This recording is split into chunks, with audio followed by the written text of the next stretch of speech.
The Triumph of Herbert Hoover, 1928. Poker-faced Calvin Coolidge, the tight-lipped Sphinx of the Potomac, bowed out of the 1928 presidential race when he announced, "I do not choose to run."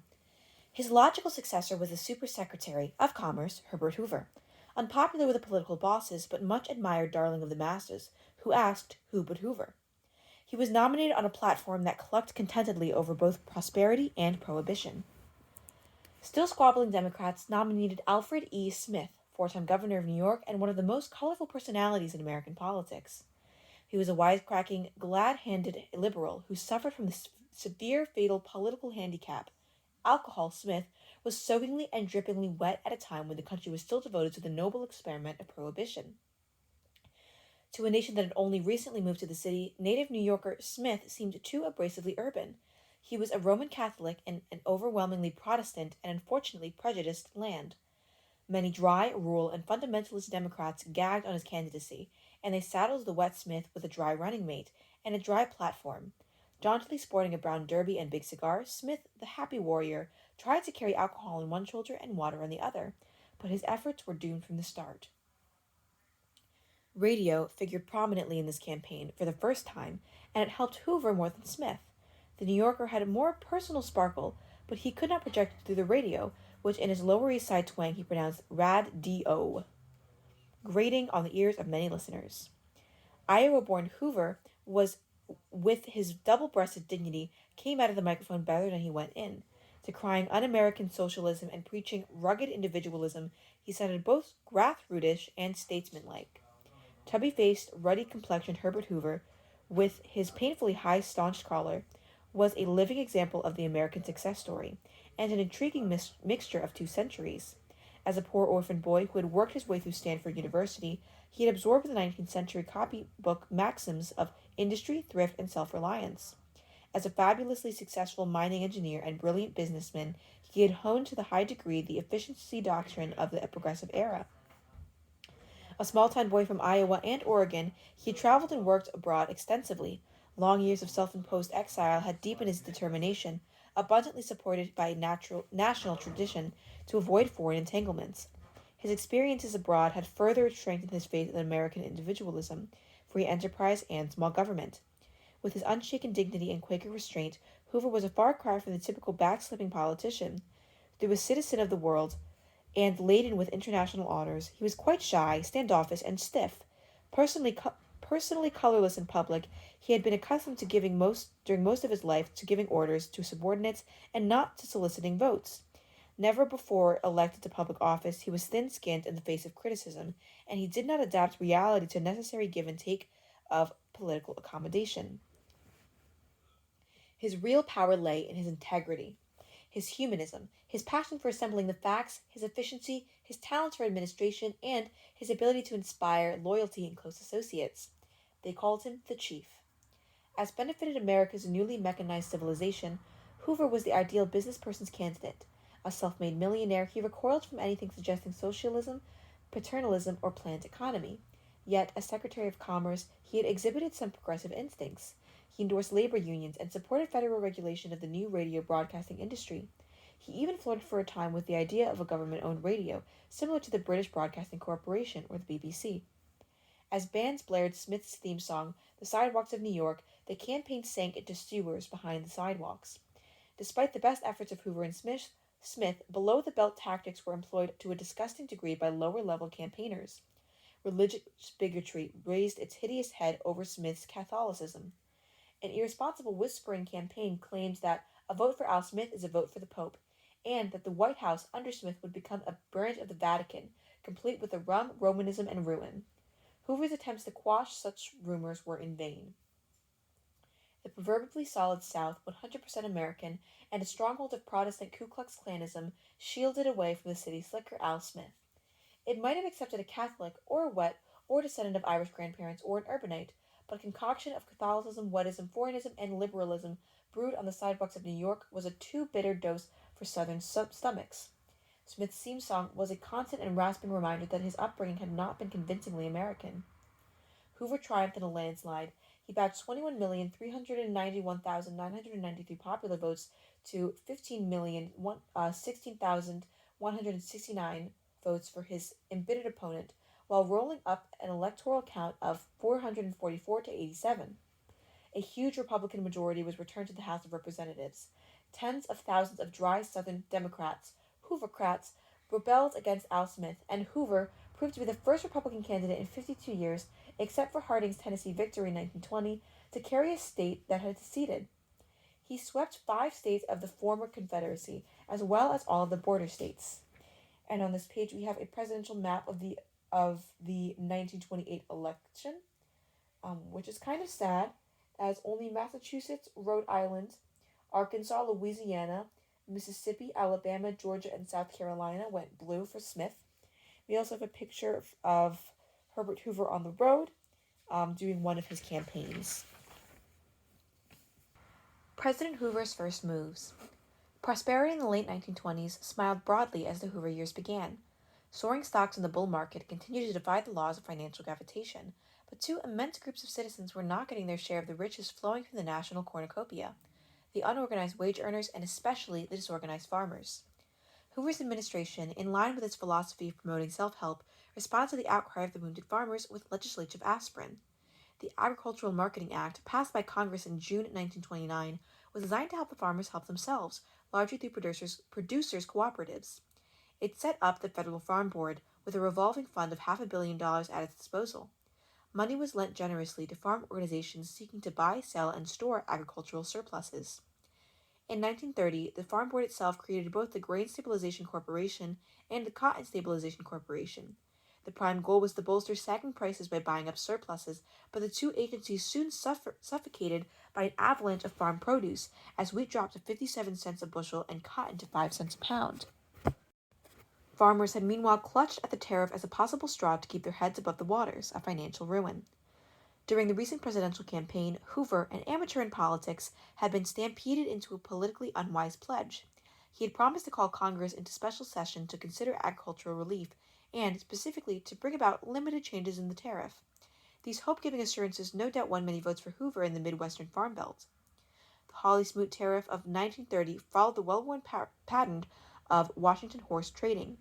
It started out in the House as a fairly reasonable protective measure, designed to assist farmers, but by the time the high-pressure lobbyists had pushed it through the Senate, it had acquired about 1,000 amendments. It thus turned out to be a highly protective tariff It turned out to be the highest protective tariff in the nation's peacetime history. The average duty on non-free goods was raised about 38.5%, as established by the Ford v. McCumber Act of 1922, to nearly 60%. To angered foreigners, the Hawley-Smoot tariff was a blow to the trade belt. It seemed like a declaration of economic warfare on the outside world. It reversed a promising worldwide trend toward reasonable tariffs and widened the yawning trade gaps. It plunged both America and other nations deeper into a terrible depression that had already begun. It increased international financial chaos and forced the United States to further into a bog of economic isolationism. And economic isolationism, both at home and abroad, was playing directly into the hands of a hate-filled German demagogue, Adolf Hitler. The Great Crash ends in the Golden Twenties. When Herbert Hoover confidently took the presidential oath on March 4th, 1929, there were a few black clouds on the economic horizon. The long boom seemed endless, with a painful expectation of the debt-blackened farm belt. America's productive colossus, stimulated by an automobile, radio, movies, and other new industries, was roaring along at dizzying speeds that suggested a permanent plateau of prosperity. Few people sensed that it may smother in its own fires by pouring out too much. The speculative bubbles was actually near the bursting point. Prices on the stock exchange continued to spiral upward and create a fool's paradise of paper profits, despite Hoover's early but fruitless efforts to curb speculation through the Federal Reserve Board. A few prophets of disaster were bold enough to sound warnings, but were drowned out by the mad chatter of the ticker-taper machine. A catastrophic crash came in October 1929. It was partially triggered by the British, who raised their interest rates in an effort to bring back capital lured abroad by American investments. Foreign investors and wary domestic speculators began to dump their insecurities, and an orgy of selling followed. Tension built up to the panicky Black Tuesday of October 29th, 1929, where 16,410,030 shares of stocks were sold in a in a save who may scramble. Wall Street became a wailing wall as gloom and doom replaced the boom, and suicides increased alarmingly. A sick joke of the time had hotel room clerks ask registrants for sleeping or jumping. Losses, even in blue chip securities, were unbelievable. By the end of 1929, 2 months after the initial crash, stockholders had lost $40 billion in paper values, or more than the total cost of World War I to the United States. The stock market collapse heralded a business depression at home and abroad, and was the most prolonged and prostrating in America or the world had ever experienced. No other industrialized nation suffered so severe a setback. By the end of 1930, more than 4 million workers in the United States were jobless. 2 years later, the figure had about tripled. Hungry and despairing workers pounded pavements in search of non-existent jobs, were firing, not hiring. Where employers were not discharged, wages and salaries were often slashed. A current jingle ran, Mellon pulled the whistle, Hoover rang the bell, Wall Street gave the signal, and the country went to hell. On this page, we have a picture of a man sitting near a car, captioned, Pride Goes Before a Fall. The great crash of 1929 humbled many a high-flying investor. The desperate curbside seller of his brand-new Chrysler Model 75 paid $1,550 for it just months before. And he's actually selling it for $100. The misery and gloom were incalculable. As forests of dead chimneys stood stark against the sky, over 5,000 banks collapsed in the first 3 years of the Depression, carrying down with them the life savings of tens of thousands of ordinary citizens. Countless thousands of honest, hard-working people lost their homes and farms to the forecloser's hammer. Bread lines formed, and soup kitchens dispensed food, and apple sellers stood shivering on street corners, trying to peddle their wares for cents. Families felt the stress as jobless fathers nursed their guilt and shame at not being able to provide for their households. Breadless breadwinners often blamed themselves for the plight, despite abundant evidence that the economic system, not individual initiative, had broken down. Mothers, meanwhile, nursed fewer babies, as hard times reached even into the nation's bedrooms, precipitating a decades-long dearth of births. As cash registers gathered cobwebs, the song, My God, How the Money Rolls In, was replaced with Brother, Can You Spare a Dime? Hooked on the horn of plenty. What caused the Great Depression? One basic explanation is overproduction by farm and factory. Ironically, the Depression of the 1930s was one of abundance, not want. It was the Great Glut, or the Plague of Plenty. The nation's ability to produce goods had clearly outrun its capacity to consume or pay for them. Too much money was going into the hands of a few wealthy people, who in turn invested it into factories and other agencies of production. Not enough were going into salaries and wages, where revitalizing purchasing power could more quickly be felt. Other maladies were at work. Overexpansion of credit through installment plan buying overstimulated production. Paying on so-called easy terms caused many consumers to dive in beyond their depth. Normal technological unemployment resulting from new labor-saving machines also added its burden to the abnormal unemployment of the threadbare 30s. This already bleak picture was further darkened by economic anemia abroad. Britain and the continent had never fully recovered from the upheaval of World War I. Depression in America was given a further downward push by a chain reaction financial collapse in Europe, following the failure in 1931 of a prominent Vienna banking house. A drying up of international trade, moreover, had been hastened by the short-sighted Harley-Smoot Tariff of 1930. European uncertainties over reparations, war debts, and defaults on loans owed to America caused tensions that reacted unfavorably on the United States. Many of these conditions had been created or worsened by Uncle Sam's own narrow-visioned policies, but it was now too late to unscramble the omelet. As if man-made disasters were not enough, a terrible drought scorched the Mississippi Valley in 1930. Thousands of farms were sold at auction for taxes, though in some cases, kind neighbors could intimidate prospective buyers, bid 1 cent, and then return property to its original owner. Farm tenancy or rental, a species of peonage, was spreading at an alarming rate among both whites and blacks. By 1930, the Depression had become a national calamity. Through no fault of their own, a host of industrious citizens had lost everything. They wanted to work, but there was no work. The insidious effect of all of this day's despair on the nation's spirit was incalculable and long-lasting. America's uniqueness no longer seemed so unique, or its manifest destiny so manifest. Hitherto, the people had grappled with storms, trees, stones, and other physical obstacles, but the Depression was a baffling wraith they could not grasp. Initiative and self-respect were stifled as panhandlers begged for food or charity soup. In extreme cases, ragged individualists slept under Hoover blankets, old newspapers, fought over the contents of garbage cans, or cooked their findings in old oil drums in tin and paper shanty towns cynically named Hoovervilles. These very foundations of American social and political structure trembled. On this page, we have a painting captioned The Unemployed by John Langley Howard, 1937. In this painting, Howard soberly evokes the dispirited state of millions of unemployed Americans during the Depression. And we have a quote captioned The Depression spectacle of want in the shadow of surplus moved an observer to write in the current history, 1932. We still pray to be given each day our daily bread.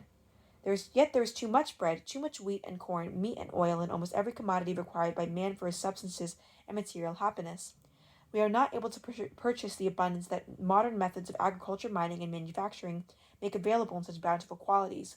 Why is mankind being asked to go hungry and cold and poverty-stricken in the midst of plenty?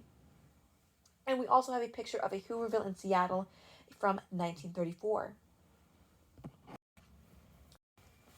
Rugged times for rugged individualists. Hoover's exalted reputation as a wonder worker and efficiency engineer crashed about as dismally as the stock market. He doubtless would have shone in the prosperity-drenched Coolidge years, and he had foreseen the abolition of poverty in poorhouses, but the dam of the Great Depression proved to be a task beyond his engineering talents. The perplexed president was impaled on the horns of a cruel dilemma. As a deservedly fated humanitarian, he was profoundly distressed by the widespread misery about him. As a rugged individualist deeply rooted in the earlier era of free enterprise, he shrank from the heresy of government handouts. Convinced that industry, thrift, and self-reliance were the virtues that made America great, President Hoover feared that a government doling out doles would weaken, perhaps destroy, the natural fiber. As the Depression nightmare steadily worsened, relief by local government agencies broke down.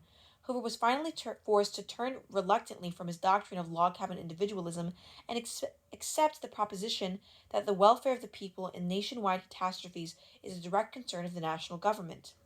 The president at last worked out a compromise between the old hands-off philosophy and the soul-destroying direct dole that was being used in England.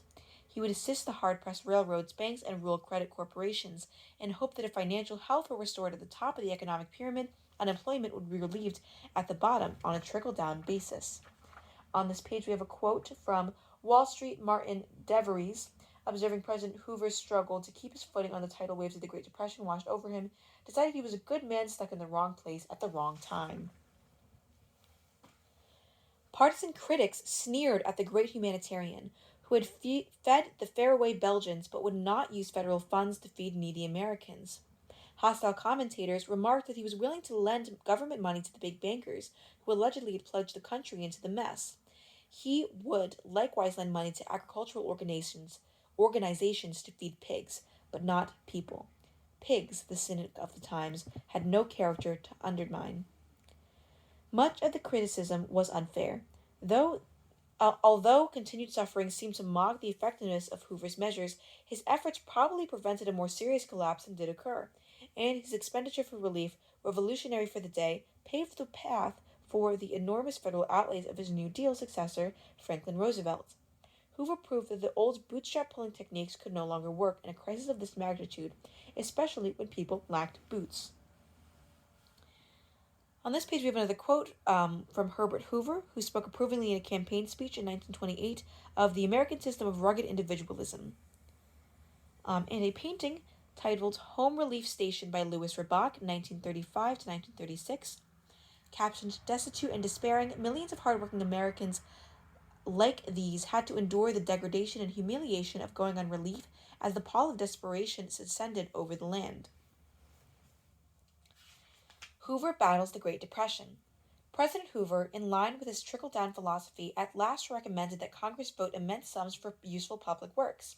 Though at heart an anti-spender, he secured from Congress appropriations totaling $2.25 billion for such projects.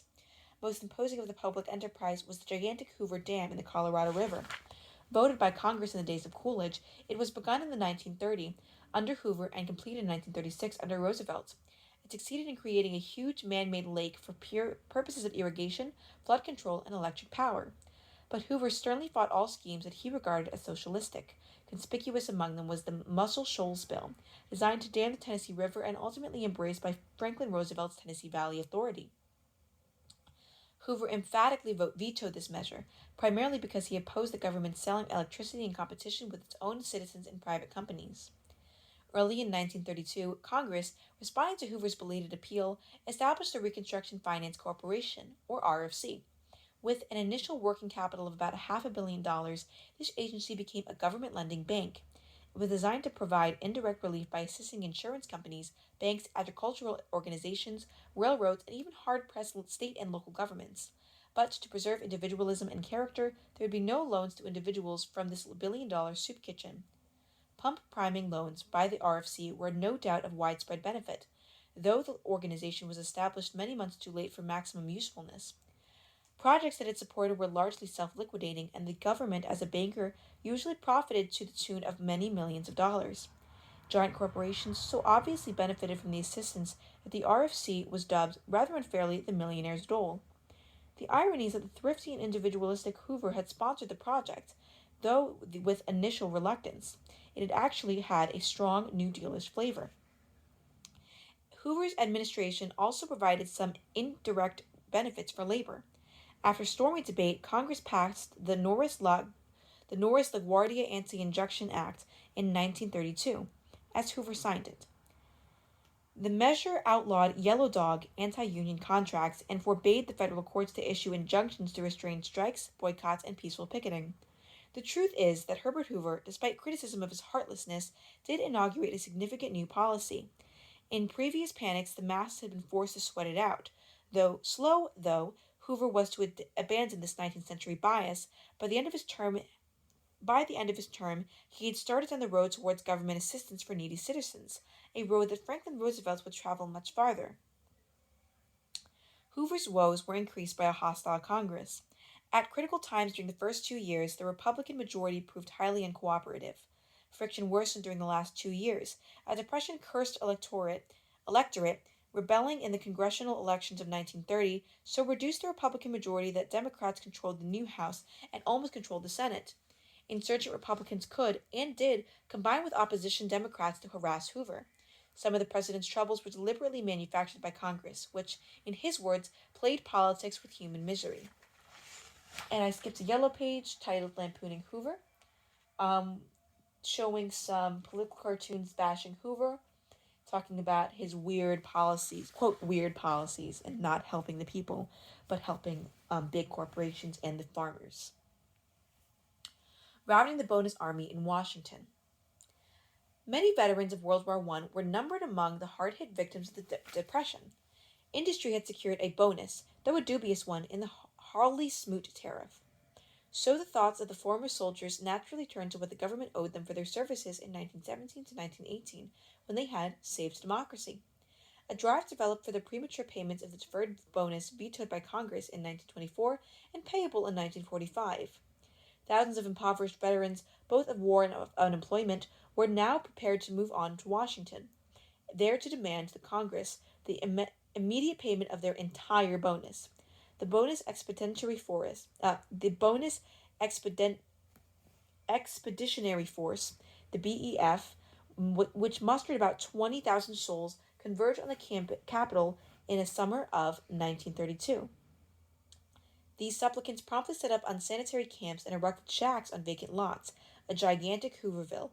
They thus created a menace to public health, while attempting to intimidate Congress by their presence in the force. After the pending bonus bill had failed in Congress by a narrow margin, Hoover agreed to pay the return fare about 6,000 bonus marchers. The rest refused to decamp, though ordered to do so. Following riots that cost 2 lives, Hoover responded to the demands of Washington authorities by ordering the army to evacuate the unwanted guests. Though Hoover charged that the bonus army was led by riffraffs and Reds, in fact, only a sprinkling of them were former convicts and communist agitators. The eviction was carried out by General Douglas MacArthur with bayonets and tear gas. and was with far more severity than Hoover had planned. A few of the former soldiers were injured as the torch was put to their pathetic shanties in the inglorious Battle of Anacostia Flats. An 11-month-old bonus baby allegedly died from exposure to tear gas. This brutal episode brought down additional abuse on the once popular Hoover, who by now was the most content with the Hoover's vulnerable record. The Democrats, not content with Hoover's vulnerable record, employed professional smear artists to drive him from the office.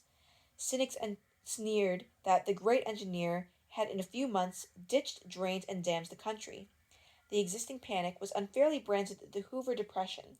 In truth, Hoover had been oversold as a wizard, and the public grumbled with the magician's wands when the magician's wand failed to produce rabbits. The time was rippling for the Democratic Party and Franklin D. Roosevelt to cash in on Hoover's calamities.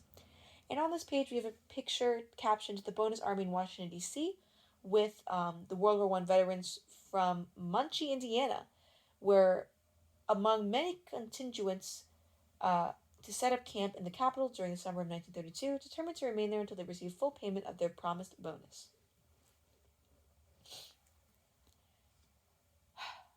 Japanese militarists attack China. The Great Depression, which brewed enough distress at home, added immensely to the difficulties abroad. Militaristic Japan stole the Far Eastern spotlight. In September 1931, the Japanese imperialists, noting that the Western world had badly mirrored in depression, lunged into Manchuria. Alleging provocation, they rapidly overran the coveted Chinese province and proceeded to bolt shut the open door in the conquered area. America had a strong sentimental stake in China, but few significant economic interests. In fact, American commercial ties with Japan far outweighed those with China.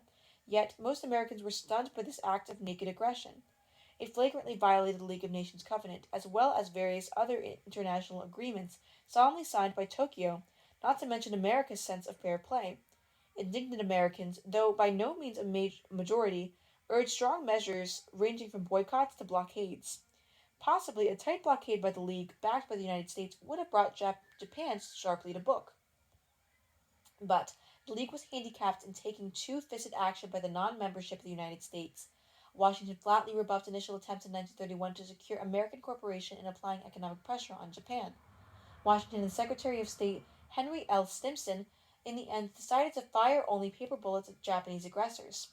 The so-called Simpson Doctrine, proclaimed in 1932, declared that the United States would not recognize any territorial acquisitions achieved by force. Righteous indignation or preach and run policy would substitute for solid initiatives. And on this page we have a quote captioned, "Hoover later wrote of his differences with the Secretary of State Simpson over economic boycotts. Quote, I was soon to realize that my able secretary was at times more of a warrior than a diplomat. To him the phrase economic sanctions was the magic wands of force by which all peace could be summoned by the vastly deep. Ever since Versailles, I had